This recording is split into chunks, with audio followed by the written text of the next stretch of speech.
Next, Bang, cara rombak dinamo gimana? Rombak dinamo, anak Tamiya. Dari Zaki Irfan. Saya pernah bikin video tentang dinamo, modif dinamo, bareng sama Om Arif. Videonya yang ini.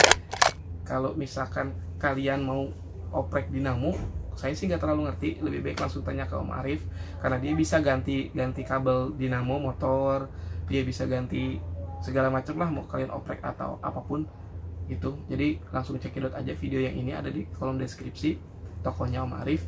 Jadi kalian tanya-tanya langsung mau modifikasi dinamo kayak apa. Jadi mau diganti yang kabel yang lebih gede biar lebih kencang juga bisa, karena T-nya nanti dikurangin, atau motor sih yang lebih badak, jalannya lemot, kabelnya dikecilin tapi lilitannya dibanyakin, segala macam. Next, Om, ngakalin link metal bagian belakang yang mentok Om servo sama servo 2 speed gimana ya? Dari Nugralop Motovlog. Ways gini, Nurgalop punya saya aja nggak saya pakai link metal, kelihatan tuh nih. Ini saya masih pakai yang plastik.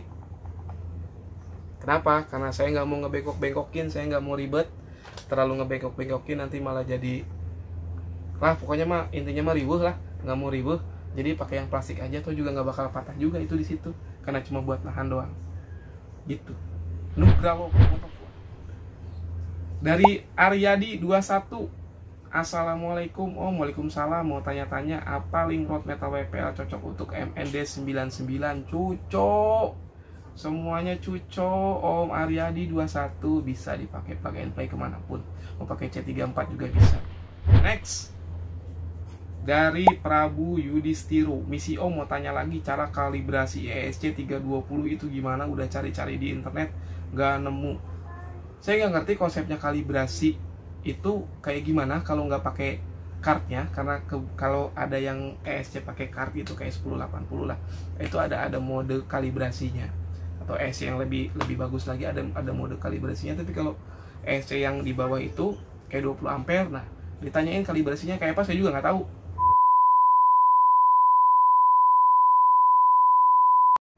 Jadi begitu ada baterai ya tinggal dicabut aja, nanti langsung ditempelin di kabel ESC-nya. Langsung cepat posisi on semua, remote on, mobil on, cabut baterainya, terus langsung ditempelin ke soket yang di ESC-nya di konsleting. Biasanya sih berhasil, tapi kadang-kadang juga enggak. Jadi enggak jaminan 100%. Tapi itu yang saya lakuin. Masih kadang-kadang berhasil. Prabu Yudhistiro. Semoga menjawab. Next, dari Noval Agus. Please jawab bosku, kalau up RC WPL pakai transmitter punya WL Toys motor 380 bisa langsung di gearbox bawaan atau harus beli yang baru untuk ukuran dinamo 380? Kalau dinamo gearbox bawaan itu jelas sudah nggak mungkin, karena gearbox bawaan itu motornya cuma motor 180 seukuran motor Tamiya tuh yang kecil. Mungkin maksud dia gearbox kayak single speed atau 2 speed kayak gitu. Sebetulnya 380 itu ya beda dikit sama 370, tapi kalau di gearbox 2 speed yang metal ataupun yang plastik kayaknya nggak bisa, karena ada dudukannya jeglok, si dudukan buat motornya, jadi kayaknya nggak bisa, harus masuk situ. Tapi kalau di gearbox single speed harusnya bisa 380. Mungkin asnya lebih besar sedikit, bisa dikecilin, atau kalau panjang bisa dipotong gitu. Itu kalau misalkan mau pakai motor 380. Oke, nah sekarang kita ngomongin transmitter punya WL Toys. Nah, transmitter punya WL Toys itu kan setahu saya nyambung ya, jadi ESC sama transmitter tuh jadi satu. Nah, saran saya sih lebih baik nggak usah pengen maksain pakai motor 380. Toh ESC dan receiver itu bisa pakai motor 370.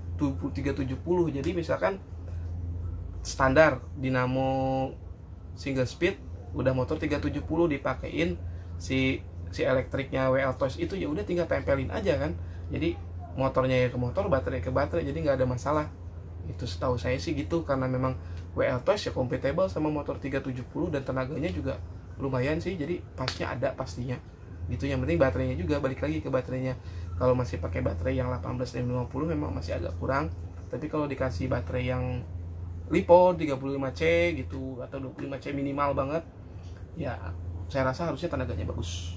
Gitu ya Noval Agus. Jadi bisa dipakai tuh yang dari part-part kanibalan dari RC yang lain juga boleh. Next, dari Mat Abdul Aziz. Om, ini beneran edit videonya hanya pakai HP, pakai app apa Om ya? Ini semuanya 90% video di YouTube saya itu diedit cuma pakai handphone, ngerekam juga pakai handphone. Video yang kalian tonton sekarang ini pun dieditnya pakai handphone. Ini timelinenya itu, jadi cuma pakai KineMaster, nama aplikasinya udah banyak banget.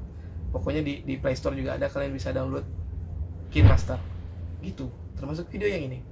Jadi buat KineMaster makasih udah mempermudah bikin video saya ya. Mat Abdul Aziz, cobain. Next, Om mau tanya tentang WPL ID FB apa Om? Dari Dwi Raryardi. ID Facebook saya sama, namanya Dedi Sutisna, foto profilnya pun sama. Jadi kalau mau nanya inbox aja ke sana, mau ke Instagram juga boleh, mau ke Facebook juga boleh. Cuman kalau respon saya lebih cepat respon di Instagram ya, karena saya lebih sering mainan Instagram ketimbang mainan Facebook. Kadang-kadang ada notif pun di Facebook suka nggak dibaca, tapi kalau di Instagram lebih cepat dibaca ya. Next, dari M Takia Nabil. Bang, kalau ESC-RTR plus ganti servo Propo bisa nggak? Bang, kalau ESC-RTR plus ganti servo Propo bisa nggak? Oke, kalau RTR-nya bawaan WPL yang masih lama, itu yang masih pakai soket kecil-kecil itu nggak bisa, jelas.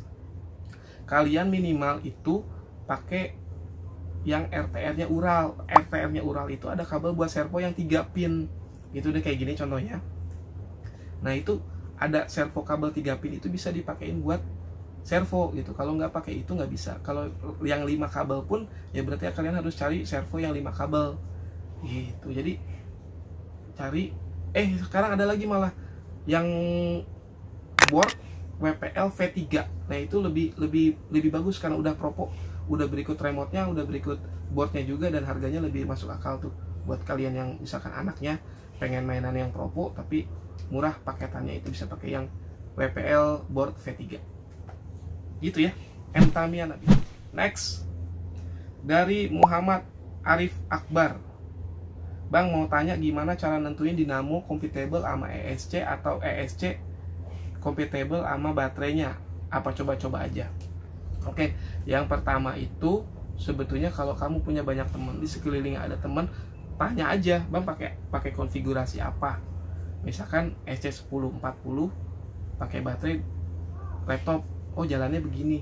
Ada yang 1040 pakai baterai 25C atau 35C gitu, 2S, tenaganya begini, lebih enakan pakai LiPo. Yo jelas itu loh, karena LiPo punya discharge baterai yang lebih besar. Jadi kamu ngikutinnya ya ikutin aja yang pakai baterai LiPo, jangan ngikutin pakai yang baterai 18650, itu gampangnya aja gitu. Karena kalau kamu mau coba eksperimen sendiri-sendiri kan pasti harus beli dong, beli motornya banyak gitu. Motor itu ada berapa macam loh, ada motor standar, ada motor yang hitam, ada motor setan yang merah, ada motor strong magnetic. Masa kamu harus cobain satu-satu semuanya? Kan lebih efisien tanya temen yang udah pakai gitu. Kayak misalkan dinamo setan, saya pernah nyobain pakai dinamo setan waktu di videonya Om Arif. Itu saya nggak pakai lagi, kenapa? Karena boros baterai gitu. Nah, dari situ kan tahu itu kalau kamu pengen speednya kenceng ya silahkan pakai dinamo setan tapi boros baterai gitu. Kalau misalkan pakai dinamo standar, awet baterai tapi tenaganya pas-pasan banget, biarpun dikasih ESC yang kenceng juga masih kurang nendang gitu. Alternatifnya apa? Ya pakai aja dinamo strong magnetic yang bisa dibilang torsinya besar, powernya juga gede, nggak terlalu boros juga gitu. Jadi konfigurasinya sama kayak gitu. Jadi lebih baik nanya ke teman, pengalaman teman kayak apa, sama kayak halnya ESC. Kalau ESC tuh lebih gampang lagi, cari yang ampernya lebih besar, ya biasanya powernya lebih besar, kayak ESC 20 ampere sama Hobby Wing 1060, ya udah jelas enakan Hobby Wing 1060 karena ini 60 ampere besar gitu kan Bang, ini yang cuma 20 ampere. Atau sekalipun tetap dengan Hobby Wing 1625 25 ampere, yang ini 60 ampere, ya tetap 60 ampere lebih enak, atau 1080 ya 1080 ampere lebih enak. Kayak gitu-gitu aja konfigurasinya, yang mana yang cocok dengan keuangan teman-teman semua, yang kurang lebih kata teman-teman SC60 nih enak nih disambungin sama motor yang ini, ya udah itu dikawinin gitu aja, jadi lebih klop. Makanya sering ngumpul sama komunitas atau nanya-nanya di grup itu lebih memudahkan daripada kita harus beli lagi, nyobain lagi gitu. Ya, next dari Jul Masri, Om, kalau posisi servo di situ kalau belok bodinya ngangkat nggak? Nah, saya kan pasang servo di sasis. Kebanyakan orang pasang di mounting yang beli di Rossi Tamiya misalkan gitu, di atasnya si Gardan gitu. Saya nggak, saya pasang di sasis. Apa bodinya melihat-melihat? Ya, karena memang ini ketarik gitu. Jadi si bodi itu kadang-kadang melihat gini. Kenapa? Karena ini nggak ada tempat buat panhard. Ada teman-teman yang modif dipakein panhard juga biar nggak terlalu ngebanting banget gitu. Tapi masalahnya ini kan nggak terlalu di speed kencang. Jadi bodi melihat-melihat itu kan kalau misalkan posisi kencang pasti dia keguling. Nah ini nggak kencang-kencang, ini tuh belok pelan-pelan, crawling pelan-pelan. Jadi buat saya sih bodi melihat-melihat pas belok nggak terlalu masalah. Kenapa? Karena posisi melihat-melihatnya ya pelan gitu. Kalau misalkan dimiring, justru kalau kita tarik malah justru bisa ngelurusin mobilnya gitu. Jadi sejauh ini sih, selama ini sih dengan bodi melihat-melihat yang goyang yang waktu belok gitu ya, buat saya sih nggak terlalu jadi masalah. Kalau misalkan teman-teman ngerasa itu buat sebuah masalah, ya lebih baik diturunin aja ke Gardan gitu. Jangan ditaruh di atas sasis, taruh aja di atas Gardan, bikin yang pakai 3D printing, servonya pakai servo mini atau pakai servo mikro, ditaruh di atas Gardan, itu lebih stabil ke mobilnya, nggak terlalu gampang melihat.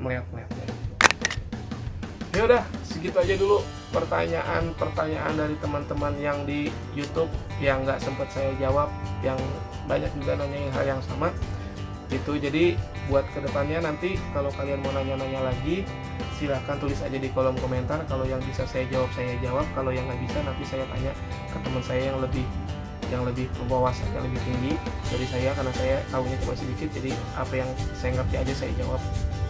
Dan kalaupun ada jawaban saya yang kurang, silahkan koreksi aja di kolom komentar atau ditambahin aja teman-teman. Buat sekarang, di kondisi sekarang Indonesia lagi terancam virus, yang penting teman-teman semua tetap bersih, tetap jaga kesehatan, main RC jangan sampai lupa. Ya biarpun nggak boleh terlalu sering keluar rumah, tapi kalau bisa jangan berhenti main RC, tetap ngoprek terus. Ya udah, jangan lupa like dan subscribe. Ya udah, gitu aja. Sampai ketemu di video selanjutnya.